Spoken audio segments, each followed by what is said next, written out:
Have you forgotten half the names of these people in here? More than that. I remember. I'm not gonna say anything before talking.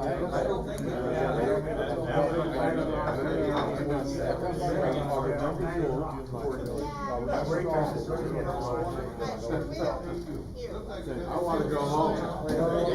Half the people in here are new people. Go live and then close it, right? Yeah, go ahead, yeah. I don't blame you. So you spend 6 days. Well, I'm in the same boat. I have to do a stroke again. So you're trying to get a shot here or what? She was writing a book. When you do, So we go for I'm not sure. So when I retired, this year. Yeah, we got actually. I've heard that that's a really good resource. In this case, I got course and And that was in, is it Las Vegas? All right, everybody have a copy of this? Way home. Need one? Okay, suddenly, when we were out there, she had to make a sacrifice, so we met at the theater. And that's when you really start knocking your heads together. Trying to go to work. That makes it easier there. All right, good afternoon. How's everybody doing? Good. Hope you like our arrangement here. We came into the room like this and figured we'd leave it and see how it worked out. So far, I like it. Yeah, we've almost put one member in the hospital with us. All right, sir. So of course this evening, we'll go over old business, new business, the bylaw changes. Both Curtis and Carl have a presentation for us tonight, so we have a lot going on, so we'll just get right into it.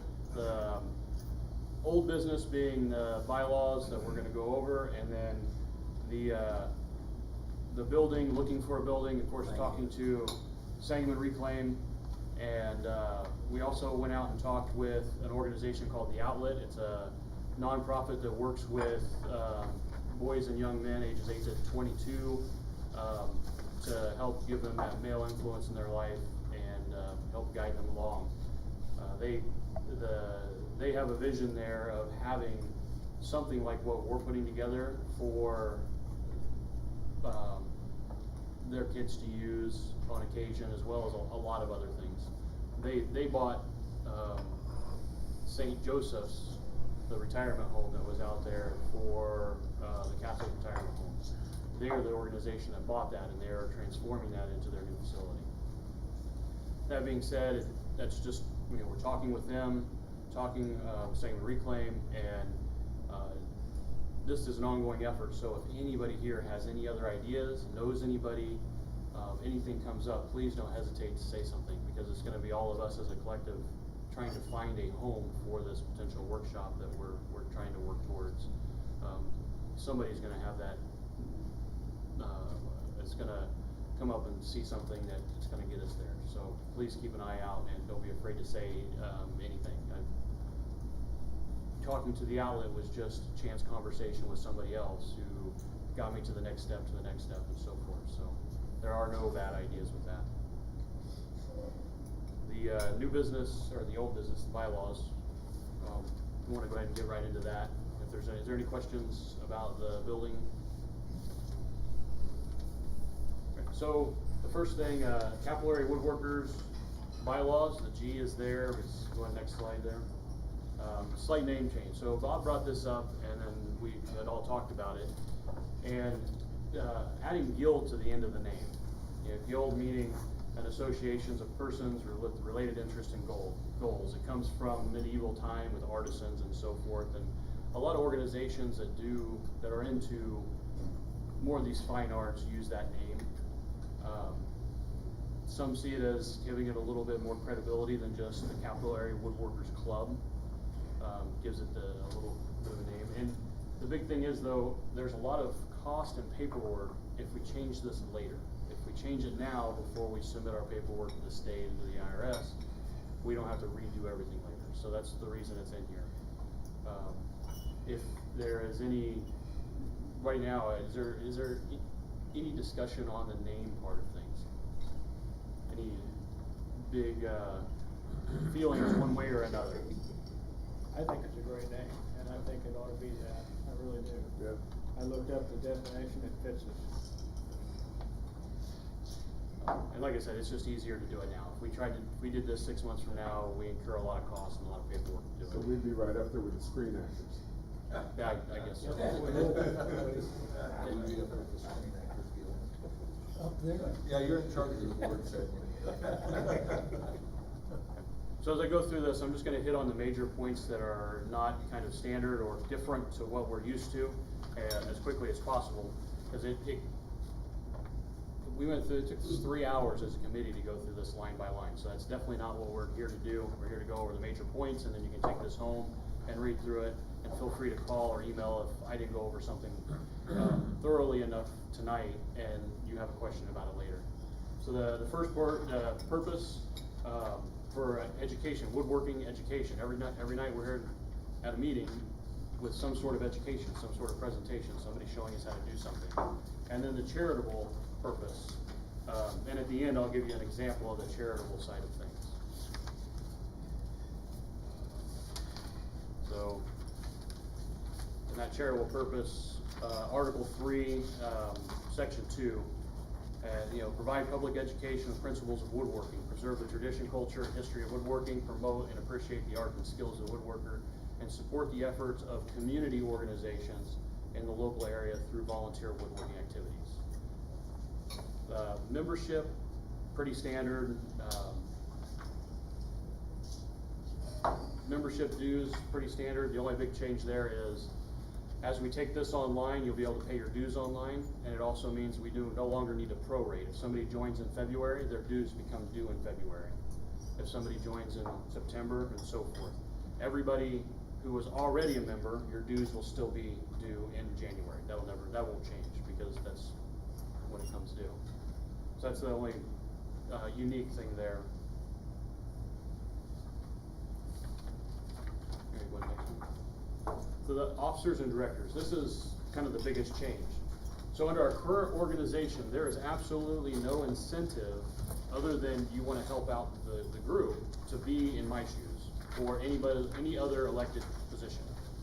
Because we do everything in here as a giant group, and everybody has equal say in every single decision. So why should anybody stand up here in front of everybody else when everybody, which is why normally an organization has a board of directors that is elected, and that board of directors takes care of the business of the organization.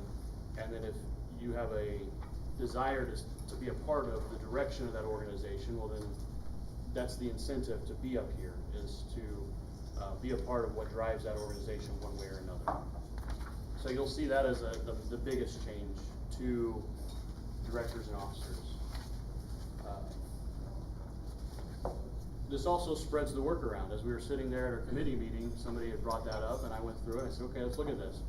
This job here, I do that, I do that, I do that, I do that, I do that. I did all of that. Now, with this person does this, and this person does this, and it with being a volunteer organization, it spreads that a little better division of labor to make sure we meet our mission without everything being on the shoulders of any one person. And then you'll see officers and board of directors. A board of directors is required by law. We're just filling the roles of board of directors with our elected officers. So you'll see that used kind of interchangeably through these bylaws. Because the officers are the directors.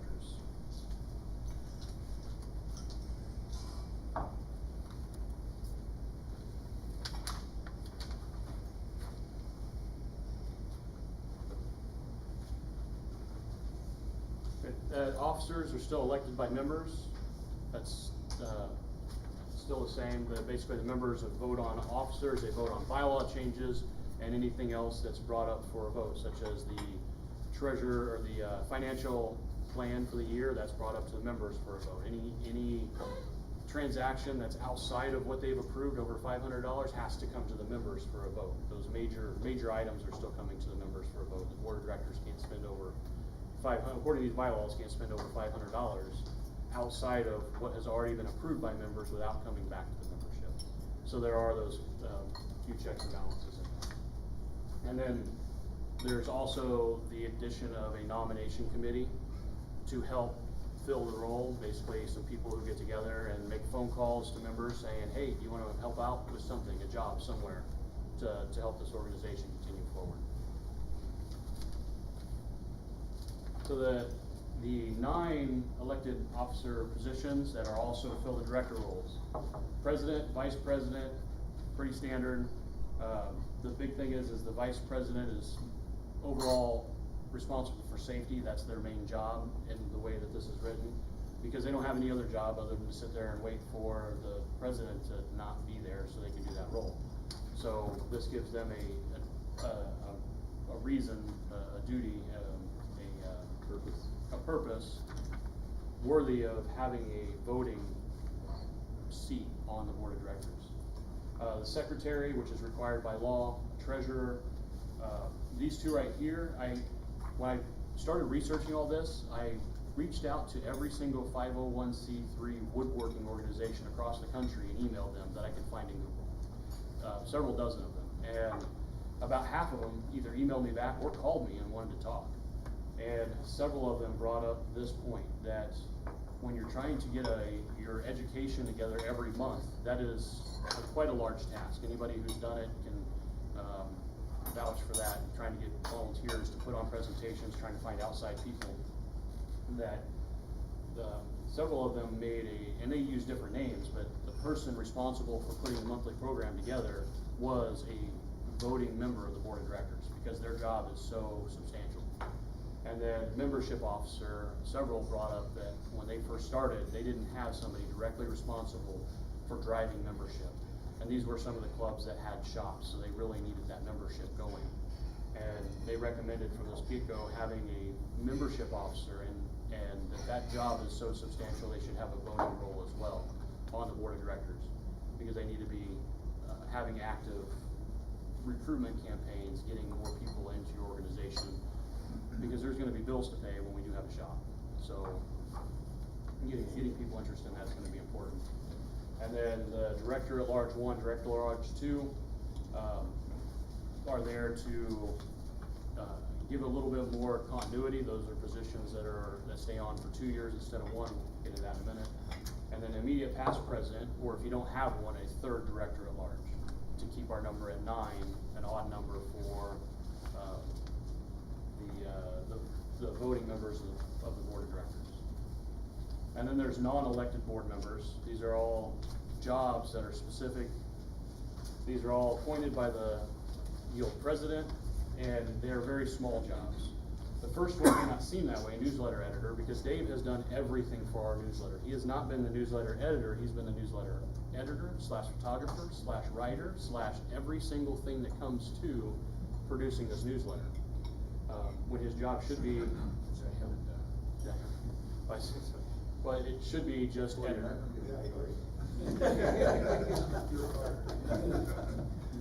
And as you read through here, you'll see several jobs that say submit to the newsletter editor. You know, there's a photographer here. Part of that job is take pictures, or find somebody else if you're not going to be there to take pictures, and submit them to the newsletter editor, to newsletter committee to develop the newsletter. You know, the entertainment coordinator, whose job is to organize our 2 major events, which are the Christmas party and the summer picnic, and that's all they do, just those 2 events, unless there's an extra event that comes out throughout the year. But also give that to our newsletter editor to publish that information and so forth. So the newsletter editor gets all this stuff from everybody else and just throws it in a template, and that's it. That's their main job.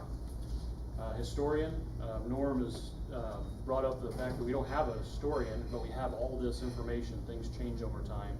He's given me a lot of stuff that he's had for years that really needs to be preserved. All our newsletters, all those pictures and stuff, and it's just somebody that can maintain that and preserve that history of the club.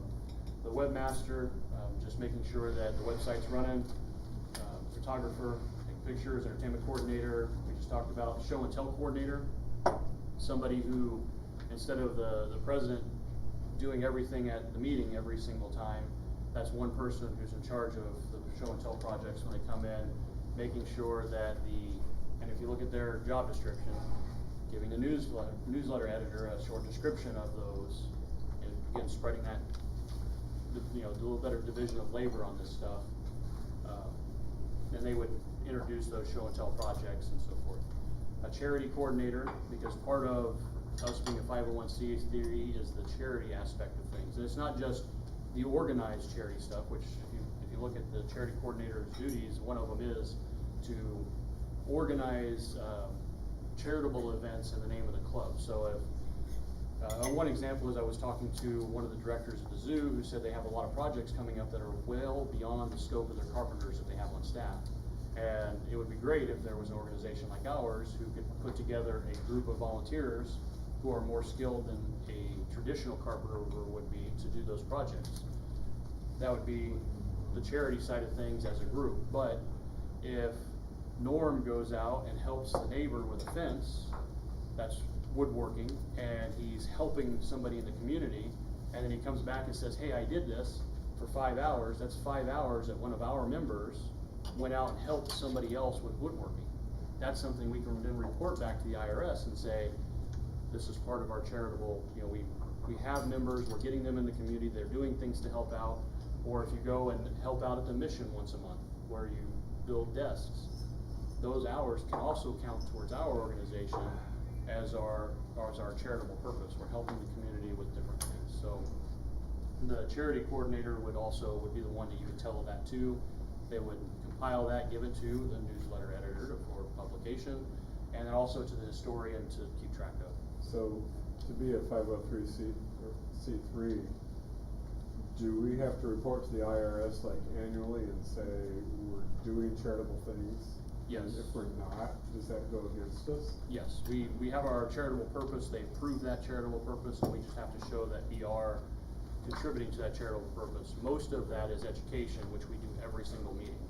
The other half is having a few events a year where we get out there and do something, which may seem like a lot, but once we have our own facility, and as I've said before, I could come up here and say, hey, can I get some help? Everybody go back to their shop and just do this one thing, and out of 20 people, one may go do that.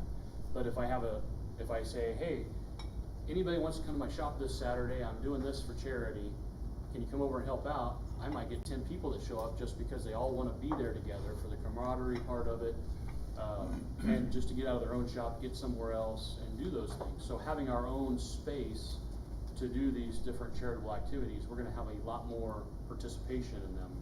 And it won't be hard at all to meet our 501c3 purpose and report that back. Yes? Are we required or expected to turn in any minimum number of projects or hours? Not at all. Not at all. That is just participate. You're showing up at meetings. You're learning something. That's completely sufficient. No, I'm not sure I stated that correctly. Are we required to show the IRS that we're doing a minimum number of hours? No, we just show that we're doing it. That we're there are a lot of organizations that are 501c3 that do one event a year. You'll have a local race, a local triathlon that happens. They will have a 501c3 just for that one event, and the only thing they do is that one event a year. They do nothing else. They'll raise funds for that event. They'll put that event on and nothing else. So there is no minimum. We just have to show that we are actually doing that. Okay. And then a special project coordinator for whatever special projects that may come along here or there. Again, so you don't have two people doing everything. This is kind of a division of stuff. And it may seem like a lot too, but as we build this club, there will be, I don't think we'll have any issue with finding people to fill these roles. At first, as we get moving and so forth. Officer terms, the immediate past president is, and that is the big difference, big change to officers. Right now, the president gets elected, is the, what do you call it, the future president? President-at-large? No, there's a, yeah, is that it, president? President-elect. President-elect, President-elect, yes, you're president-elect, and the next year they're president, and the next year you're the past president. And then you sit there as past president forever, or president forever, or wherever, if you don't have anybody run. Which again, like I said, the way we are now, there's no incentive for anybody to run. That changes, so all the immediate past president is only a one-year position. If you're replaced as president, you have the option to be the immediate past president for 1 year, or you can just say, I don't want it. It's up to you.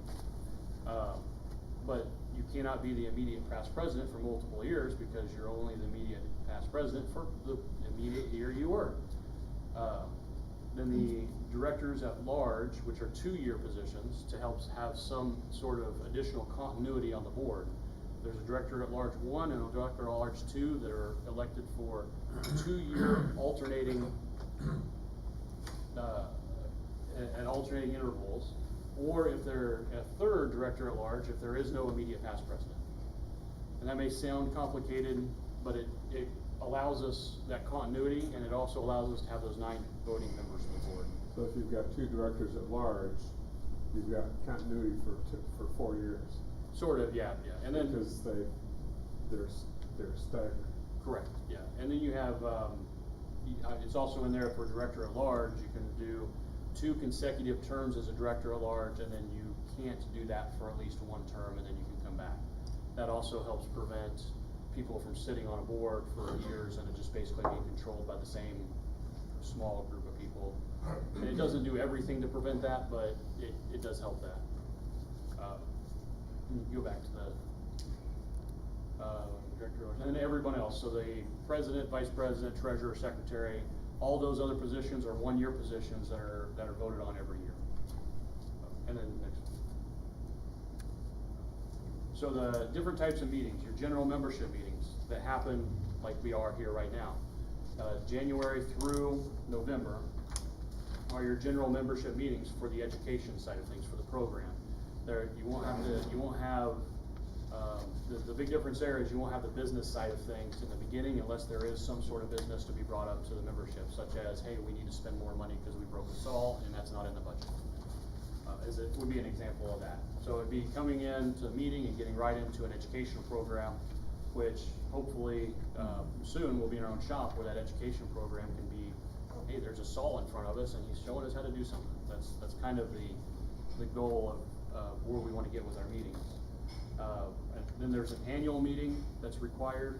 The annual meeting would be December. That'd be our meeting to vote on new officers, and then any other big things we need to look at, and say a bylaw change or something like that. That would be the annual meeting, which is only open to members, no guests. That's because we're voting on stuff, and there's no other presentations happening during that. Board meetings every month for board members and other interested members that want to be there. Then special meetings. There's special meetings of the members and special meetings of the board of directors, and then it shows in there how to call those special meetings and so forth. The different standing committees in these bylaws, the newsletter committee, which is made up of the newsletter editor and a couple other volunteers to help compile that information. Again, division of labor.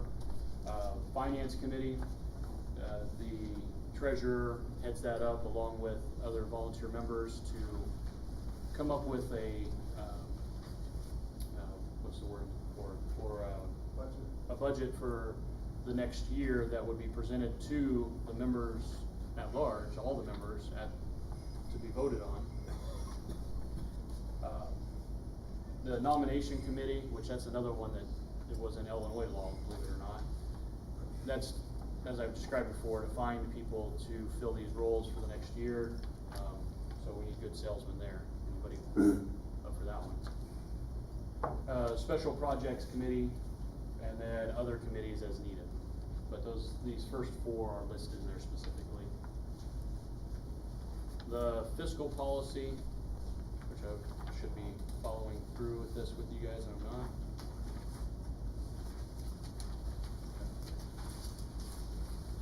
Which, of course, is very important, and it just goes into that all basically the treasurer or the president can sign anything that's $500 or under. Anything over 500 requires 2 signatures, either the president or the treasurer. I'm sorry, I said secretary, I should have said treasurer. The president or the treasurer, along with one additional member of the board, requires those 2 signatures whenever anything over $500 is being spent. Execution of instruments, just a standard statement saying the board can authorize things to be signed for. The fiscal year from January to December, which is what we do now. And then audits, there would be an audit every year in the month of December where somebody other than the treasurer, basically a couple of people that have been appointed that are outside of that, take a look at the treasurer's numbers, their books, make sure everything is legitimate, that everything's still good. The standard provisions for 501c3, first one's kind of scary, it's dissolution. Any 501c3 that goes away has to give away all its assets to either the government, so the government can divvy it up, or to other 501c3 corporations. So dissolution statement that we wrote in there, it leaves out government. It only allows us, if we ever do dissolve, to give our assets to other nonprofit charities. Like, if we were to dissolve, it's probably because we don't have a whole lot anyway, so that's not a huge deal. The tax exempt provisions, those are standard as well. They basically say that we cannot, as a charitable organization, we can't try to influence politics. We can't go lobby on behalf of our organization to have something done.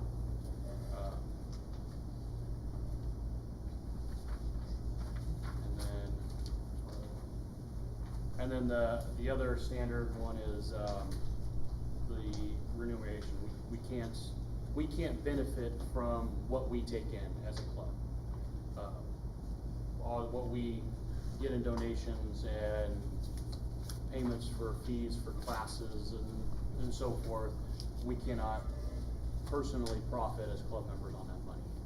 In fact, if you look at when you're going through there, you'll see that the directors cannot be paid for their time, whereas some organizations they do. In ours, you can't. You can only be reimbursed for money you've spent to do the club's business, like buying stuff for the picnic and so forth.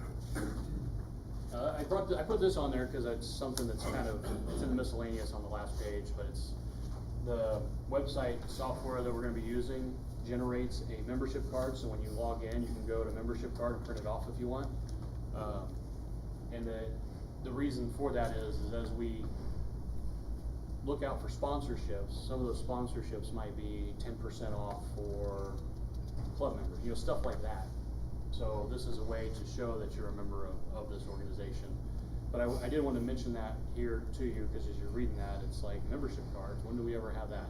Just wanted to say something about that. And the rest of that is all standard as well. When I said the charitable purpose, this is something that came up. The executive director of the Springfield Art Association took me into their Edwards place, their historic home that's down there on the other end of town, and had a couple of things that she would like some help with.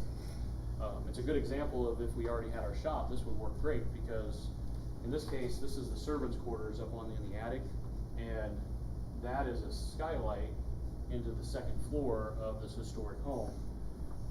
And I know it's kind of hard to see, but that is basically an all-around banister, and the top has come off. They've got one leaning up, it just needs to be put on, but it's beyond the scope of their carpenters they have on staff.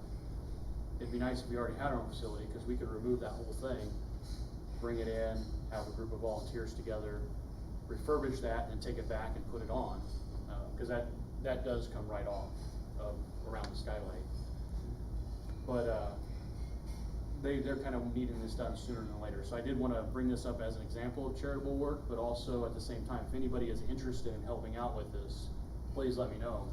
And maybe we can get a group of people together to go over and take care of this for them. So again, this is their Edwards Place historic home. I don't know, has anybody been in there before? Yes. Yeah, it's a pretty amazing place. then go on to the next slide, they have one other thing. They're getting ready to pull all these off the building so they can paint the building, and there are a few of these louvers or slats that are missing. Again, it's beyond the scope of the carpenters that they have there on staff, but they just need somebody who can replace those slats while these are removed and before they get painted. So if there's anybody that's wanted to help out with those two projects, please let me know and connect you with the relevant people over there. So, go ahead to the next slide. So that's basically all I have for bylaws. Just going over those points, so and answer any questions you might have. The next step is next month is when we will vote on these. It gives everybody here a chance to go home and read them. I'll email this out as a PDF to everybody so they can read it. And we'll come back and we'll make a motion, any further discussion, not going over the whole thing again, but just any discussion, any points anybody has or problems people have, and then voting on adopting these bylaws. After that, then we can submit them to the IRS and continue that process forward. But in the meantime, there's a lot of other things that need to happen, because that once we do have a space and we walk into it, the more of these tasks that are done prior, the easier it'll be, or at least done to a point where we just have to fine tune them when we get more details, such as coming up with safety regulations, safety instruction for all members that are joining to make sure they don't hurt themselves on this equipment. Shop rules, procedures, class ideas for curriculum or classes for paid education for members that, as the shop becomes a reality, we're going to have a lot of new members who have never touched a machine before, and there is that, that not only is it a fundraiser for us to help pay the bills, $10, $15 to take a class on how to use something, but it is something that's going to be needed for these folks who are interested in this and never touched it before. So coming up with that curriculum, or different ideas for classes, or sponsorships, need somebody who is good at talking to local businesses. That's something we don't want everybody to rush out and do at once, but if we can find somebody who can head up that effort of trying to find sponsorships for our organization, that's going to be very important. Coming up with somebody who's pretty good at writing news releases, because once our 501c3 comes back, we're going to want to submit something out saying, hey, we're new here, this is what we are, what we plan on, what we're doing. Once we get a building, again, news release, get that pushed out there, so maybe we can get a little bit of more free publicity there as well. So a lot of little things to do. If there's something there that interests you or want to be a part of, please say something so we can get through those things. Are there any questions about the bylaws at this point? Seems pretty comprehensive to me. I think this is something that we really need to do. And while you're reading it, if something comes up that you're not sure about, you can call me, text me, email me, and anytime.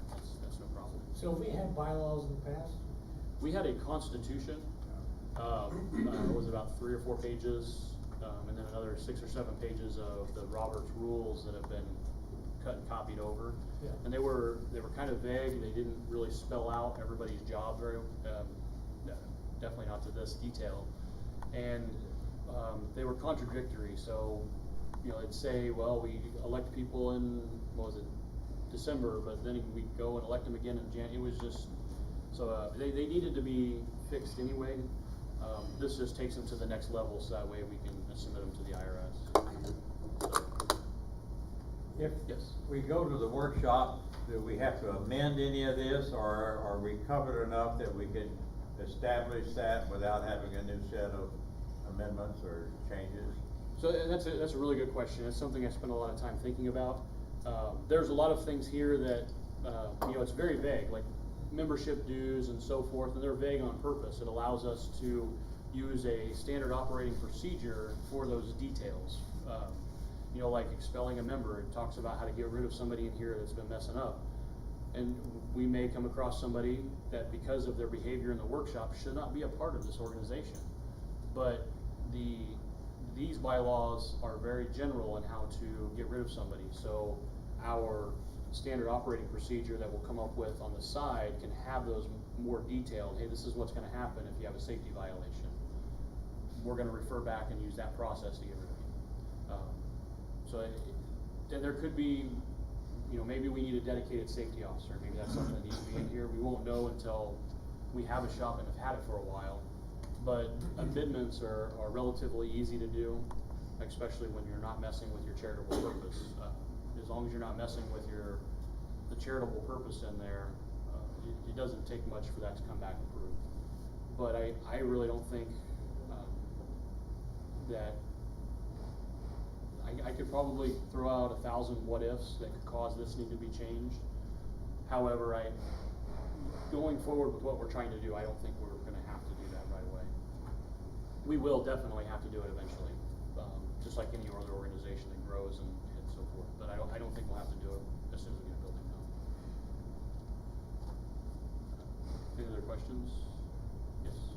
With the 501c3, I thought the education was part of that code. It is. That's, right at the top, page 2, Article 3, general purpose. The Capital Area Woodworkers Guild is organized exclusively for one or more charitable and educational purposes specified.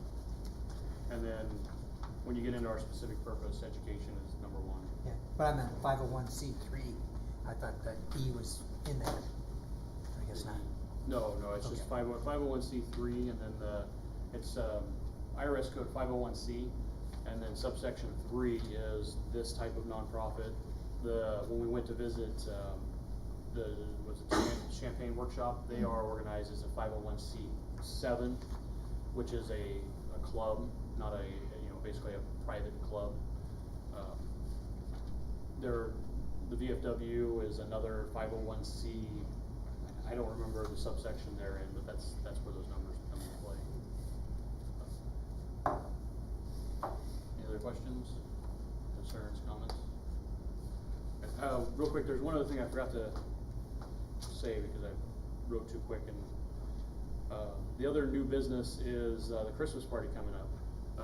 Roland Foltz has helped us out with the Island Bay Yacht Club in the past and is again this year, and was able to secure Friday, December 9th for our Christmas party this year.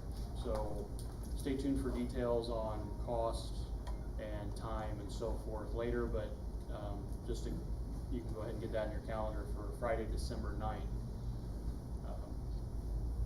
And for our Christmas party. So, and thank you for doing that.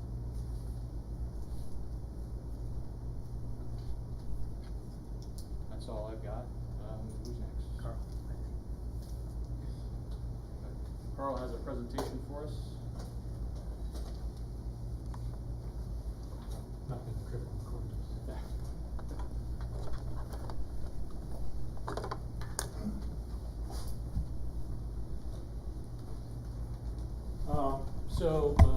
my presentation is about a workbench that I've built. Is that okay? That's good. Good. And the motivation for this is I needed a table that I could do more hand skill things on, chisel work, planing, and that sort of thing. And what I had in my shop I didn't have anything satisfactory. I didn't have any good vices to do that kind of work. 20 years ago, we had a oak tree taken down on our property on Forest Ridge, and I had it milled and stacked up in the basement and waiting for me to retire. And at the bottom of the stack were all the 8-quarter oak stock, and that's what I primarily use for this workbench. This pile used to be twice that size, and the workbench took about 1/3 of that of the pile. Anyway, we can go to the next. So I ended up going over to the Mark Adams School. They have a course that Doug Dale does on building your workbench. And there were 14 people in the class.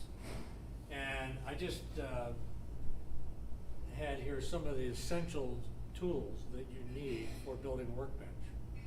Number one is you need a gallon of type bond because you're going to be doing a lot of gluing.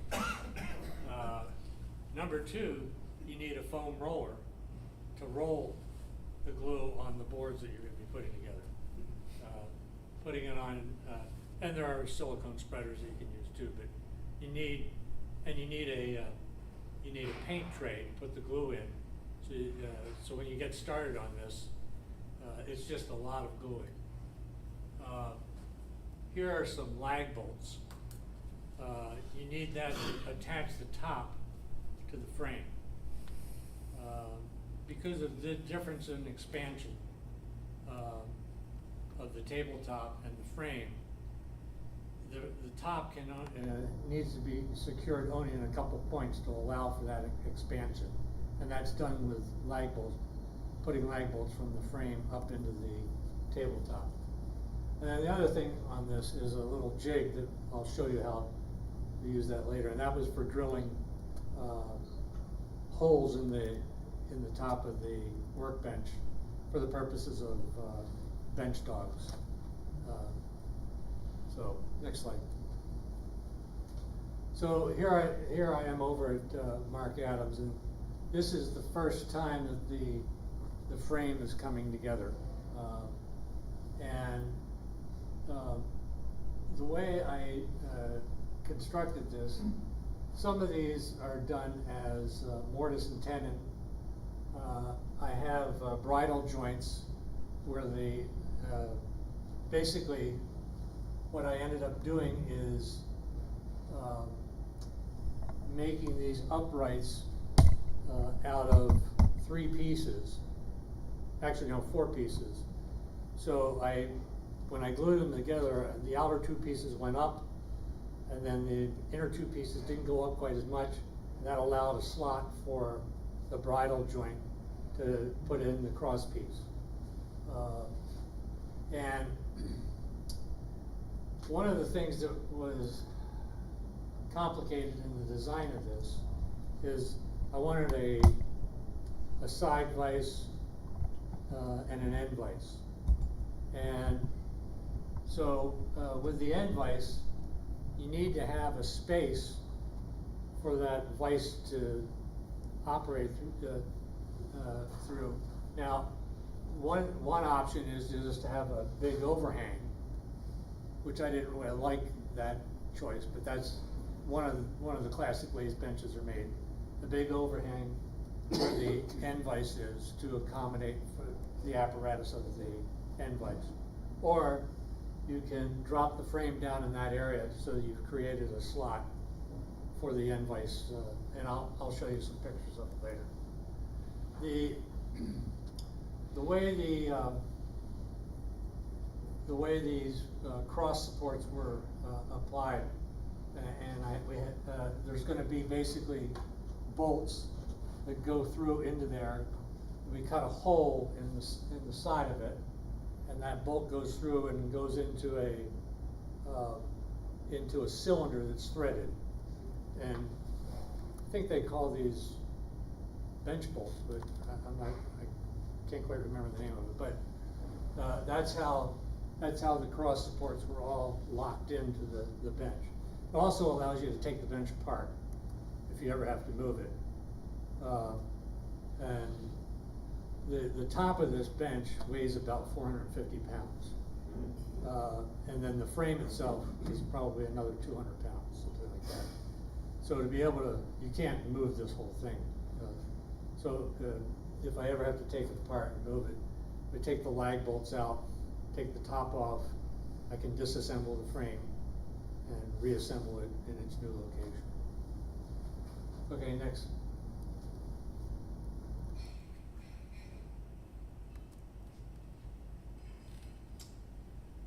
So this is a picture of the frame, and you get a better idea of the bridle joints. And I pegged the bridle joints just to lock them also for aesthetics. You can see where the holes are for the bench bolts to go through. And all these cross supports. And then I put some 1/2-inch plywood to create a shelving system for it as well. I have feet that are, it was interesting, there's an arc in the middle of the foot, so you have a pad here and a pad there. And that was done on a joiner by changing the table heights and using stops on the joiner to create that. You go one direction, create an arc on one side of it, flip the board around, and do the same thing. And you got a nice arc underneath the two leg pads. So here you can see where I've set up for the end vise to go through that slot. So this one doesn't go up quite this side. We don't have a cross support here. I've dropped that cross support down so we can fit the vise in there. Next slide. This is just a look at, these are the bench bolts. And again, the bridle joint is pegged. Next slide. And this is an example of the mortise and tenon for the cross support. Next slide.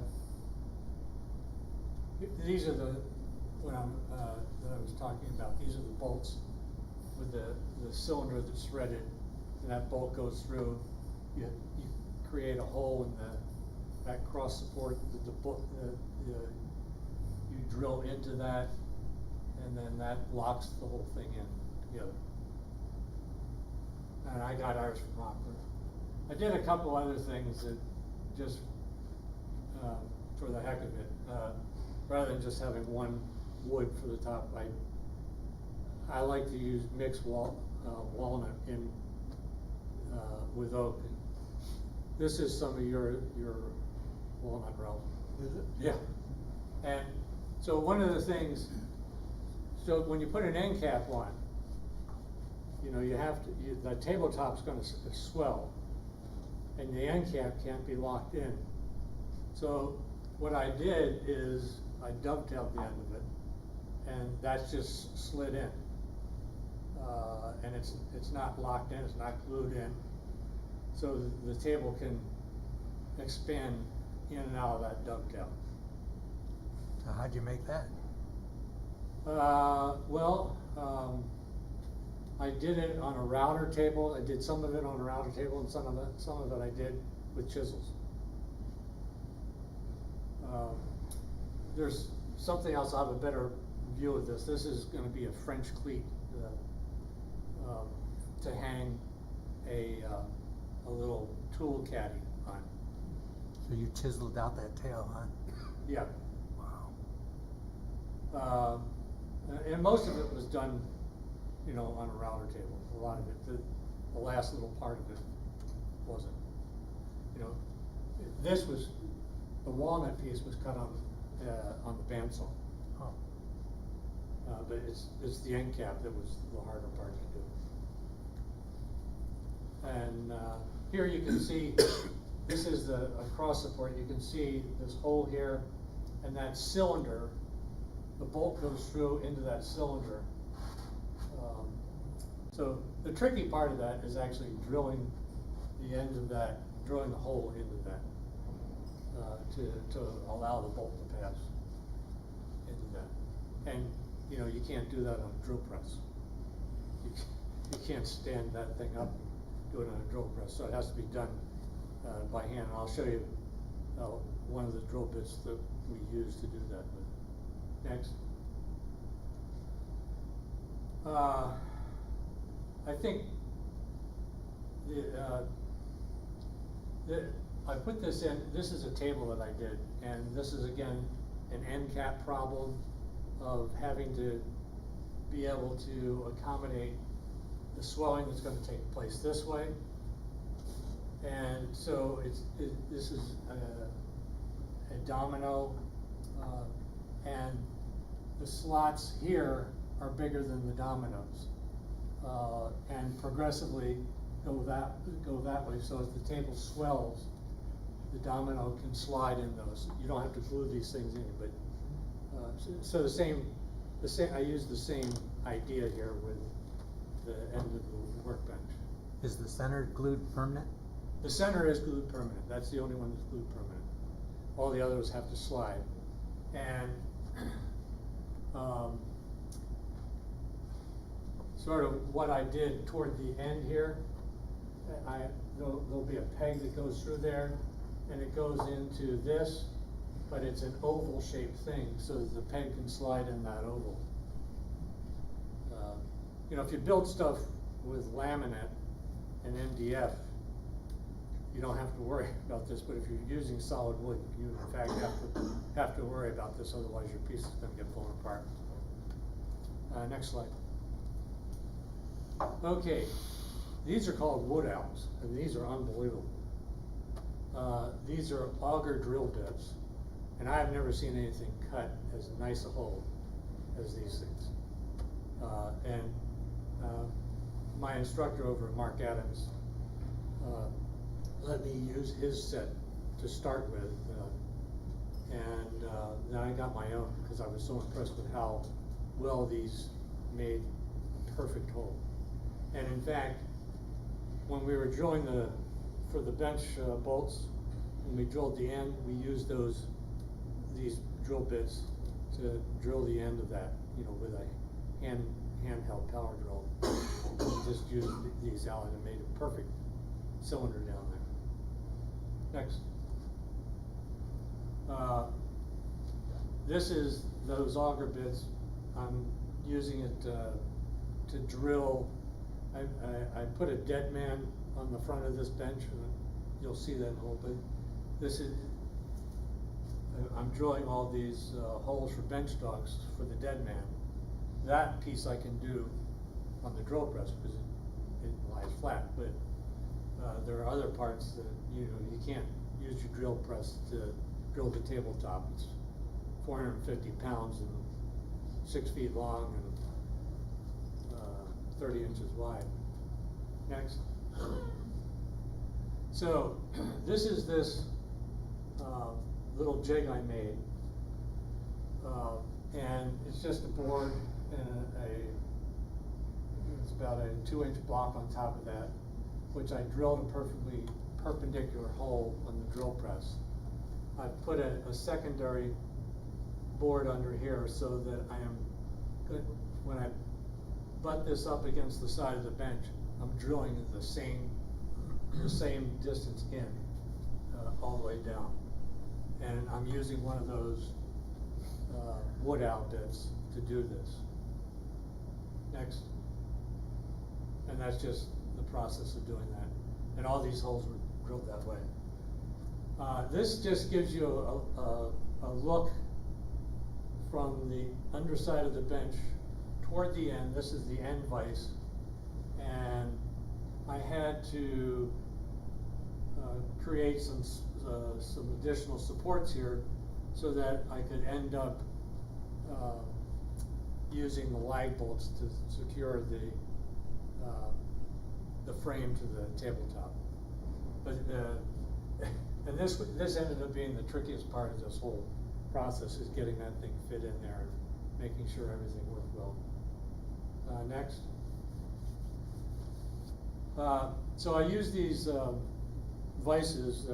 These are from Rockler, and they are quick release vices, which they're just amazing. I mean, you turn it a quarter turn to undo it, and then it pulls out.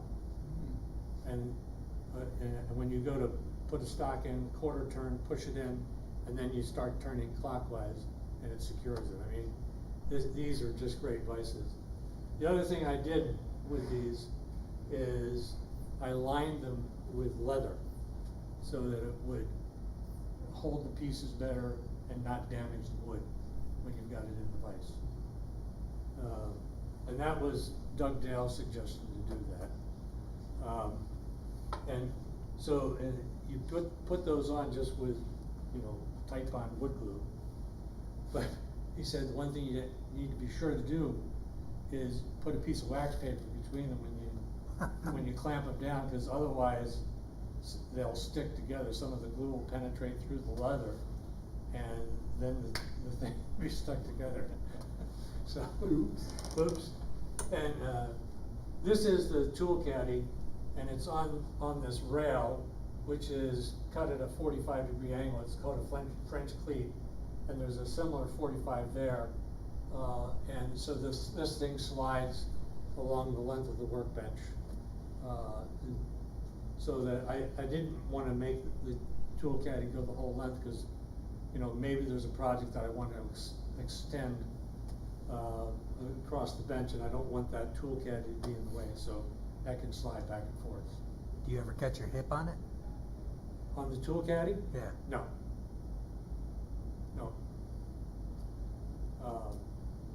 And that gives you a better look at what, and this is a good way to hang all sorts of things. In your garage, if you have things that you want to hang, a French cleat works real well, and you put a 45-degree on it, and it just hangs there nicely. And then this is the dead man, and I designed the dead man. A lot of times they're internal to they ride over top of the cross rails and align exactly with the cross rails. I wanted to get the dead man out to the edge, and so in order to do that, I created a slot there that you'll see it's going to hang on one of the rails, and then this is on the other rail. The purpose of the dead man is, like, if you're working with a bigger structure, a big piece of plywood or a door or whatever, and you clamp it in the vise and then support it at the other end of the bench on the dead man. People have used that for hand plating or leveling things and that sort of thing. Next. So that's the dead man. I did this with mortise and tenon just for the hell of it, so it looks nicer. This is the side vise on the left side of the bench. There you can see the dovetail there for the end cap that we looked at the other end of that. And again, this is a quick release vise. These vices, each of these vices weighs about 80 pounds. So I moved the tabletop onto the frame before I added the vices, so I didn't have quite as much weight when I did the moving. Ralph, this is your walnut as well. Then I went and decided to add some drawers, so I created this structure for drawers. I did the drawers using a drawer lock router bit to create the frame. I made the face frames. Next. And then I used some nice glide rails, and I had to put these drawers underneath the front vise, because if I put it over here, it would get in the way of using the dead man. So the drawers went on that side. Next. And then one of the traditional ways to finish workbenches is linseed oil. And I was really impressed with how that worked. And it dried nicely, it gave a nice finish. It's the first time I've used linseed oil to finish wood. But that's sort of the traditional European way of finishing workbenches, is to use linseed oil. Next.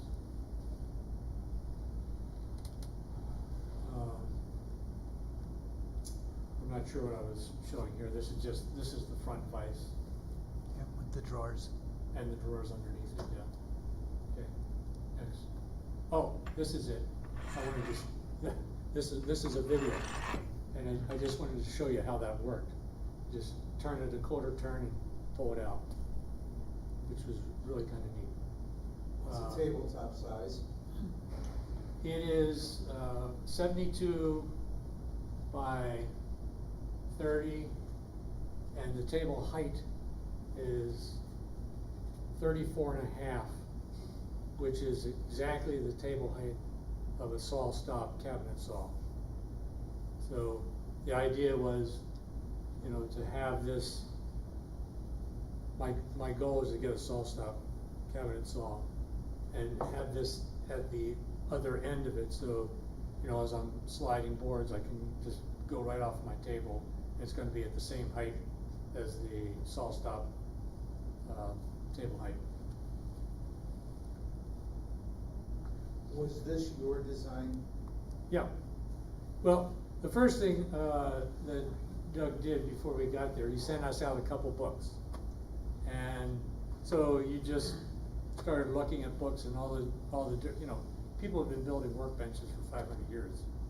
And, this is sort of a European type workbench, standard workbench.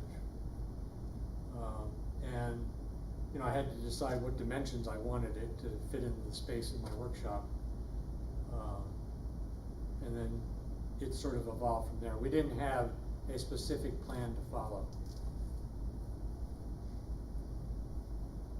So I think that's it. So you haul all of your raw lumber up there Yes. and you milled it there? I milled some of it here, and I did a lot of milling there though. This was, normally the courses at Mark Adams are 5 days long. This course was 6 days long, and it really could have been another one. I think the most tired I ever been at that place was the first 2 days of this course, because we're hauling all this stuff around, you know, back and forth to the planers and the joiners and that sort of thing. Do you have a pickup truck? Is that how you hauled it back? No, I put it in the back of my Volvo XC90. And in fact, that set the dimension of the tabletop. It couldn't be bigger than what I could fit in the back of the Volvo. Okay. So, any other questions? Nice job.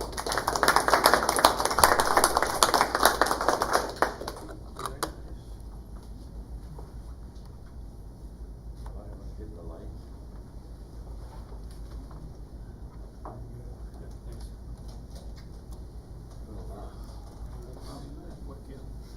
Sure.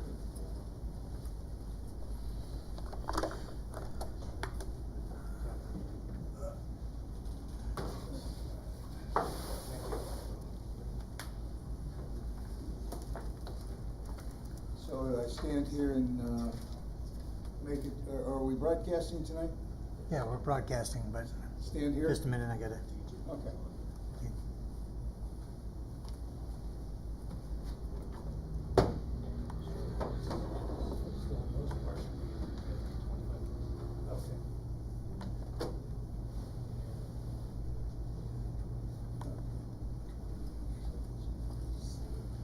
Well, fellas, we have two Mark Adams presentations tonight. As most of you probably know, Curtis got a chance to, thanks to Bob Steinmal, got a chance to sneak into the first Joinery 1 class that he had up there this year. It was in March. Last week of March. I came home on April 1st, as I remember. And I took an empty folder here with all sorts of pages in it, and I filled up probably about 25 pages of notes the first time, and then the second class another 25 pages of notes. I wrote like hell, and I have all sorts of handouts here. I have a real nice photograph of the first class and as well as the second. I have a really nice diploma. I haven't made a frame for it yet, but I will be. The first week up there, first of all, you have to understand, I had never picked up a chisel in my life to do a dovetail. And I had no idea that the class itself It was titled Joinery 1. I had no idea that I was going to be cutting anywhere from 3 to 4 dovetails a day for the first 5 days. Appreciate what you said about being tired, because that first week, Monday through Friday, we met in the cafeteria at 8 o'clock for about an hour or whatever. And I got to my bench maybe 9:30 or whatever it was. I did not leave until after 7. I got there on Tuesday at 6 o'clock in the morning, and I did not leave until after 7. I repeated that on Wednesday and Thursday, and I got there early Friday at 6:30, whatever it was, and I left after he said, "Okay, guys, would you help us clean up the shop?" And that was at 2 o'clock in the afternoon, and we finished at 4, and I came home. That was the very first, this is a troll, by the way. That was the very first a week that I was up there. And if I can find the ones from the first week, I may not have them here. There's one. This one will work. I think this was from the first week. Take it out of the Band-Aid, out of the rubber band, and pass it around. Here's one I didn't get to. Okay, this is something you guys need to understand. When you go up there and you take one of his joinery class, he's going to give you 4 of these things a day, maybe 5. Okay, and he's only going to give you an hour to finish the project. So if you're not up to snuff, you're bringing homework home, and that's what this one. It's really cool because this is number 18. So this must have been the very last one. As a matter of fact, it is the last one. Now that I think about it, from week number 2, and there it is. This is so complicated that what he had us do, because it's going to be something like this, is that right? I can't even figure it out anymore. Here, he had us actually put the dovetails, the pins. Okay. He had us cut it out of styrofoam so we could figure out what we were supposed to do. And then he gave us the wood. I have not had time to finish this project. This was from the second week. The second week that I was up there, Joinery 2, it was an exact repeat of Joinery 1, except that the joints were really, really, really a lot more complicated. These guys here, I started at the class. Not all of them were finished at the class. As I pass these things around, if there's a red ink mark on them, it means that I finished this at home. This one is not a Mark Adams joint, okay? This one is. And he gave us this project, and all it was a photograph. He gave us a photograph, a black and white photograph. And this was supposed to have been a Japanese joint that fit together. They are congruent. You cut out the one, and then you trace the pattern onto the other, and you cut out the other one, the second piece of it, okay? They slide in here, and they work. Okay, it's a Japanese joint, except that I screwed it up. Because when I looked at it, I knew I had to cut off this piece here, okay? Because this was a whole block of wood, just like this, okay, all the way down. So I had to measure over and cut this off, okay? And then this piece will fit into here, into the second piece, okay? And this piece here will fit into this one, right? It's supposed to work. Well, for some strange reason, in order for it to work, if this piece is 3 inches, then this hole here has to be 3 inches. And when I laid it out, I said, okay, make this one 3 inches. and I laid it out and it said, make this 3 inches. Well, for whatever dummy reason, I made this 2.5 inches. And it wasn't until I finished cutting out both of them, and I was so proud of this. Hey man, this is gonna work. Man, this is really cool. I've been behind all week. And I'm finally getting to the point where I can do this. It doesn't work because it's 1/4 of an inch short on this side and it's 1/4 of an inch short on that side. All right, so I finally figured it out. He wouldn't tell me what I did wrong. And I finally figured it out. And I said, well, shucks, can I have another block of wood? So he gave me another block of wood, which I brought home with me because I didn't have time to finish my project as much as I wanted to. Okay, so what I did was, I came home and I finished my project, and we get a chance, it's really cool because we get a chance, when you're up there in that particular class, you get a chance to present your work to the group. Okay, here, this is what I did and I'm really proud of it, and this is what I learned, et cetera, et cetera. Not at all different than the meeting right now, okay? So he gave me an extra block of wood.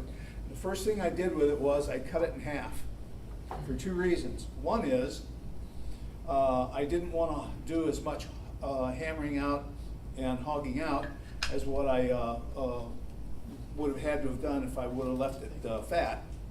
And the other is that if I screwed it up again, I would still have some more wood to work with, okay? So this, let's see, I have my own notes on here. It says, first try, about 2 hours time, and the 7th joint that I did after I got home, okay? And it's dated May 31st, 2022. And if you look at it, it is the corrected, I have 3 inches here and 3 inches there, and it works, okay? It's not the prettiest joint in the world, but it works. And that Friday, when I finally figured out what I did, and I was really, really upset with myself, I looked Mark Adams right square in the eye. I said, I'm gonna finish this project, and I'm bringing it back. He said, oh, okay, yeah, right. All right. No, and I did. I showed this to him. I grabbed him for about 10 minutes, and I didn't have all of this full of what I got full of it now, but I showed him 4 joints that I finished at home that I wasn't able to get done in class. There's one of them. Here's another one that is really, really similar to this. 8th item that I did, it's a lock joint that I finished June 5th, okay? This one is not a Mark Adams joint, okay? It's not his dovetail, all right? This one I got off the internet, specifically YouTube. And once you click on something in YouTube, you guys do YouTube, right? You click on YouTube and it remembers what you clicked on and said, here's another one that's real similar to it. I have got 23 of these lined up and numbered that I'm going to one of these days do a joint like this. This is a Japanese joint, and I'm trying to get it apart. There you go. I made a key, and it has swollen together. Now I'm going to pass this around too, and you're going to see that if you compare this to what we have there, they're really, really similar. The biggest difference is that this one's got a key in it, okay? And you're also going to see, wow, this one's got a little piece glued in, and this one's got a piece glued in, and the quality is not really super very good. That's okay. It was brand new. I didn't know what I was doing, and I put it together just to get it to work. And this is one of, on day 5 of the first class, he said there's 5 steps to correcting your project. One is to put a little sawdust in it, and I've got them written down here. I should probably get it out and read them. And the last one is throw the damn thing away and start all over again, right? That's the 5th one. And one of the things that I wanted to do with that was to finish it, because I knew I was just hogging it around. The TV was upstairs, the computer screen is upstairs, and I just sketched it out real quick. And I took it downstairs and was honking around on my workbench, and that's one of the reasons why it's not really as perfect as what it should be, because I didn't really have any kind of plans for it or graph paper or anything like that. So it's kind of freehand, but that's okay. Once I got started with it, I was not going to quit. And even though it was all hogged out wrong or whatever, I still used some of the things that Mark Adams said about correcting your errors and making your project usable. And if you see all those little small pieces glued in there, that's what those are in there for. Anyway, here is one that is really kind of cool. Again, it's not finished. What a shame. This one has to get hogged out on this side here. It's all marked and ready to go. And this one has to be finished being hogged out. This was from the second week. And when it's finished, it doesn't go straight in. You have to wiggle it in like this in order to get it to work. So I haven't finished that yet. There's really not much to look at. And the size of this block, that's the size of wood that you get to work with. That was the size of this one here before I started thinking with it. Going back to the first week, here is one. I've got two of them that were extra credit. Every day he had one of these sitting on the table, and he said, okay, if you guys who know what you're doing, and you've done this before, and you've got your projects done, I've got some extra credit for you to try, okay? This is one of them. It's on a 45-degree angle, just plain old pins and tails. You ever want to do a picture frame and dovetail it together? There's one you can start with. And I did that at home. I didn't have anywhere near enough time to get it done that first week, but I took the wood. He gave me the wood, and I marked on it. I took photographs of it. I didn't put any of those photographs in my presentation, but I took that back and showed it to him, that this is my homework that I didn't get a chance to do, and he thought that was pretty cool. And this is another one. This is just a half lap, okay, with a key in the middle. This was a second project for Wednesday or Thursday, whatever it was. And I brought the wood home and said, when I get a chance to do it, I'm going to do that project. I took all the stuff back to him and said, here, I didn't get a chance to get this done in your first class. He thought that was really pretty cool.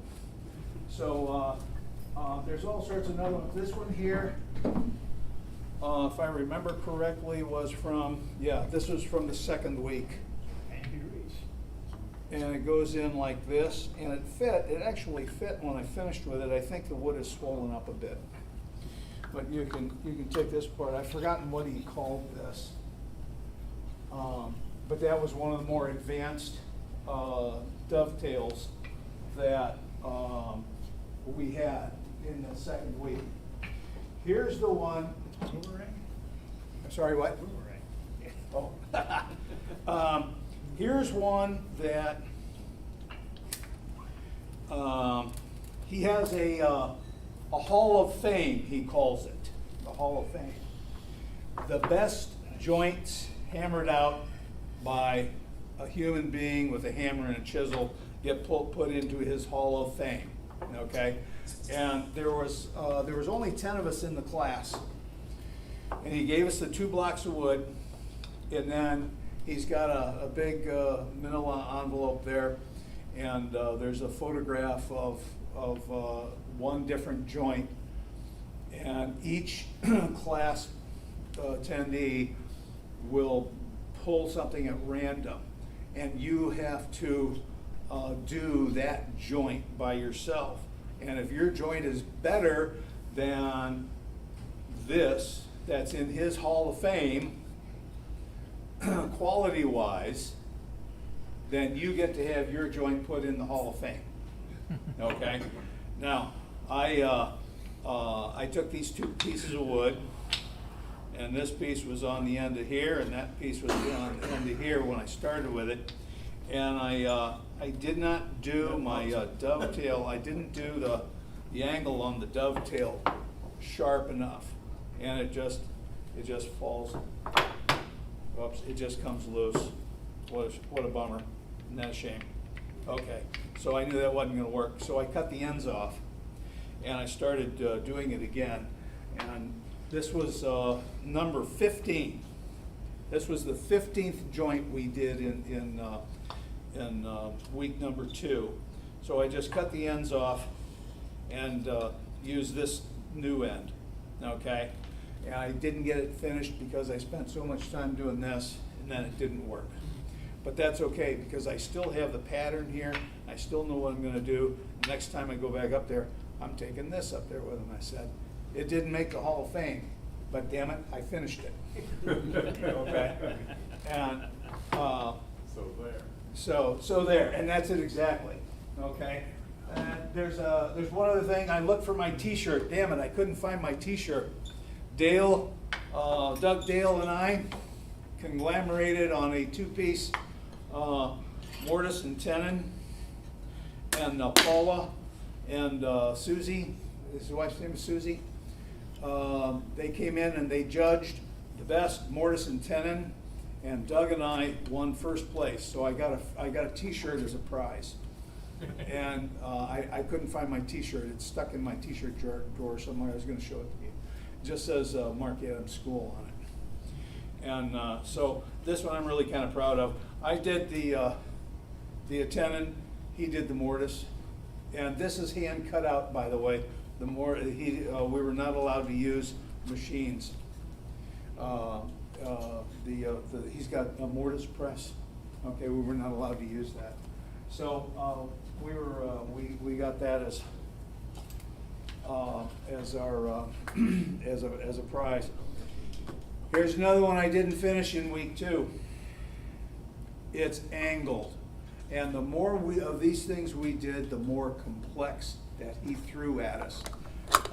This guy here is I only got part of it hogged out here. It'll be a 45 degree here, but if you notice, if you look, as I pass that around, the pins and the tails are all angled in. And it's really a cool joint. I only got 3 of these left. There's a couple of them where it's hidden. This one here is, I'll show you the other 2. The other one, it probably isn't worth it. Here's one where we cut the angles, and then it gets fit together like this, okay? And when it works, there it goes. There, when it works, it's a dovetail. It's a hidden dovetail. It's a totally hidden dovetail, okay? And here's one that I am really proud of, to tell you the truth. There wasn't a whole lot of things that really worked out for me in terms of being finished and being totally proper quality and what have you. Here's another picture frame joint that he gave us, and we hogged that out. I hogged this out on a bandsaw with a fence, and if you look, it goes together. Okay, I'll pass that around. You can take a look at it.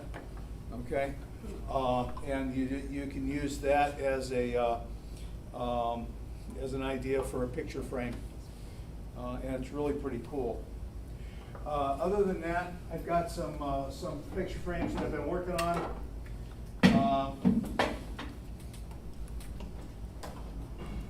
I did this frame 2 years ago. August of 2020. And I did two of them. One for, this is my wife here on the left, this is her daughter on the right, and these two teenage girls are her daughters. So this is grandma, mother, mother, daughter, daughter, children, okay? And I did two of them, one for my wife to hang in our house and one for Leanne to hang in her house. And it just said, Mothers and Daughters, How Beautiful, August 2020, okay? So this is a shadow box that I did. It's one of the first ones that I've actually got a chance to really do. And both of them were the same. The Leanne's has got a red mat on it instead of a blue mat, but they're both the same size and what have you. Yeah, What wood is that? it's a Or picture say- frame. I said, what wood is it? To tell you the truth, I don't know. Oh, okay. Maybe you guys can tell me if you know more about it than I do. Anyway, I was really, really proud of that because I thought the quality of that was very, very good, especially for my work level, okay? So what I wanted to do was to do, my daughter is a chiropractor in Asheville, North Carolina. And she rolled up a couple of more certificates that she has, one of her diplomas and two other certificates. I've already done 4 picture frames for her, and they hang in her office. And twice now over the last 4 years, she's called and said, Dad, I had a patient in, and they commented on your frames. Very well done. We can't believe that you did something like that for me. So anyway, she said, I got 3 more of them for you to do. I said, okay. I said, can I do it like this? And she said, Dad, go ahead and do whatever you want to do because whatever it's going to be good. Okay. So this one here is a shadow box, okay? And it's a deep shadow box. And I wanted to try to do one that was a shallow shadow box. So this is me and my son at the soccer fields. Dad, I just finished this. So I had to learn how to do that. And I didn't know how to do that. So I put one together, and that's hanging in my office now. And I just finished that last week. So how did you join your corners on that? I have a jig. I showed it to you guys about 6 years ago. It's one of those things that has 4 arms coming out, and there's a leg screw in it that you, it's got 4 clamps on the arms, and you size it, and it pulls it together and tightens it up. Yeah. Okay? It's really a cool jig. It really and truly is. So I did that for me to learn how to do this for my daughter.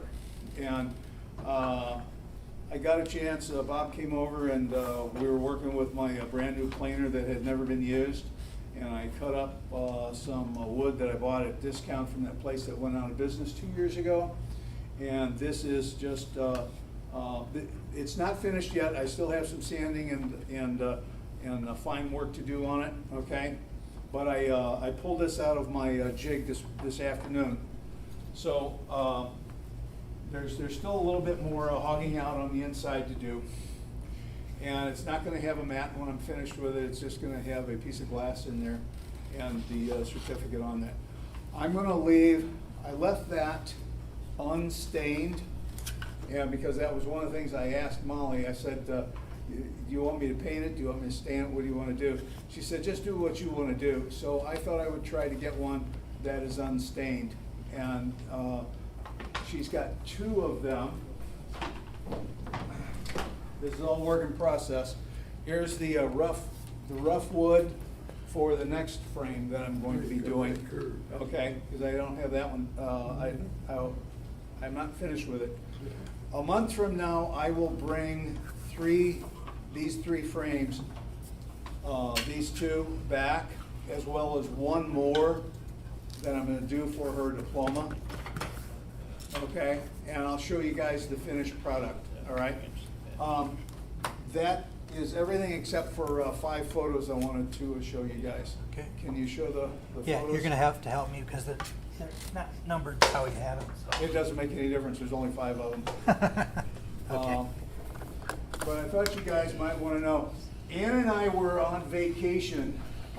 We went to Atlantic City, Washington DC, parked the car in Boston, got on a boat in Boston, and went to Maine.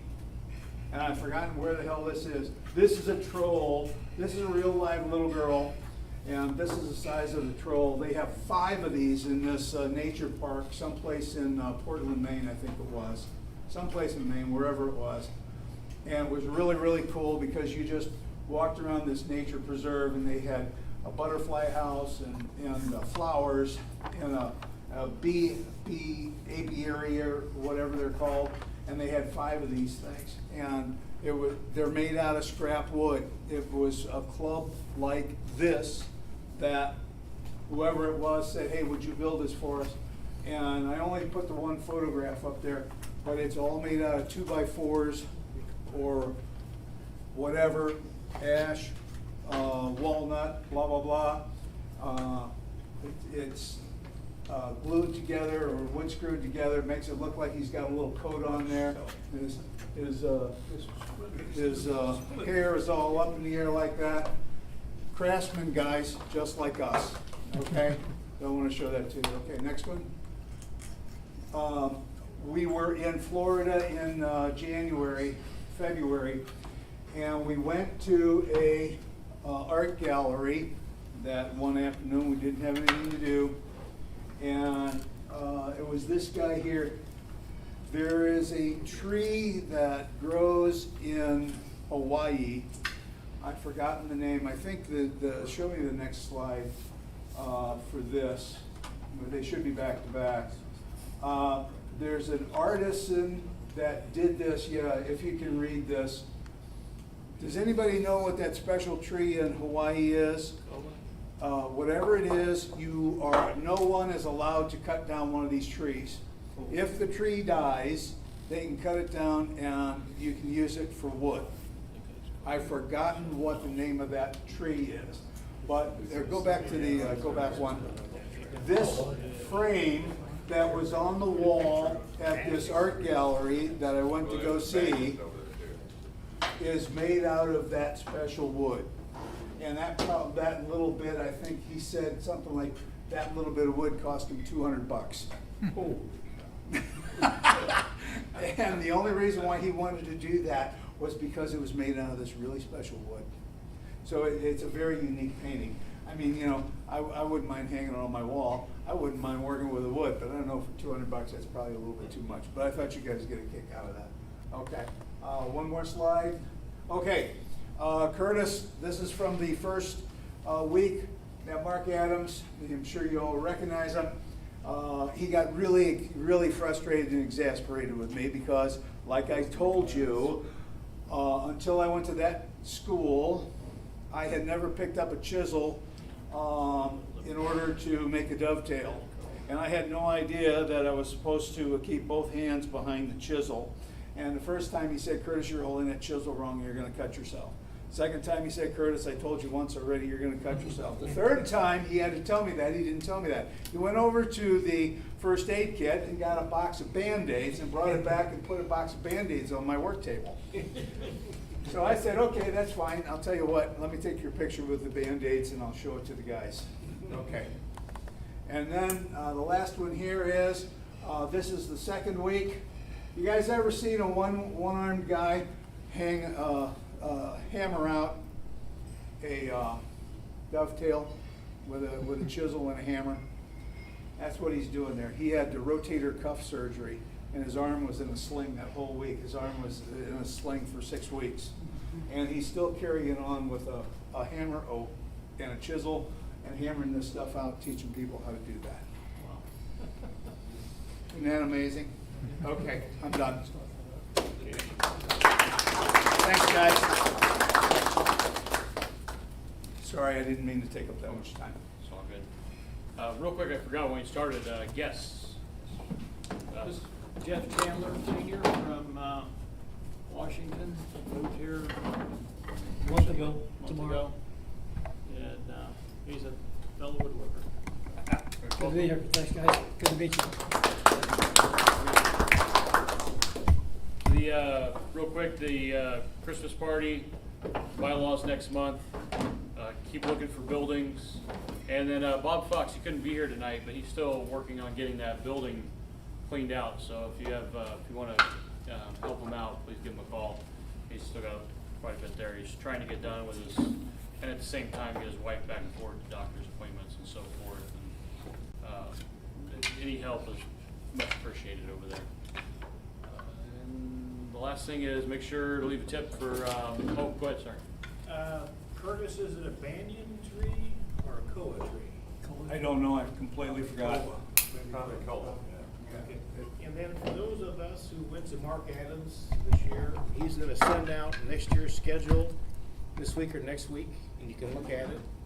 And once I get it, I'll send it to you, Justin, then you can distribute to the Okay. whole membership. Sounds good. Anything else?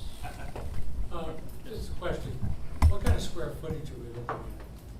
You know, we kind of talked about that, and it's one of those things where we probably need 2,000, 2,500 minimum, but then it would be a year or two of use before we'd even see what an eventual, you know, what we'd eventually need, because we don't know what usage we're looking at. We don't know, but it's about 2,500 to start out with. Okay. So, anything else? All right, just, yeah. Recommend probably a three-phase, because I can think of at least 6 tools that will need to be 220. So, Yeah, power's secondary concern.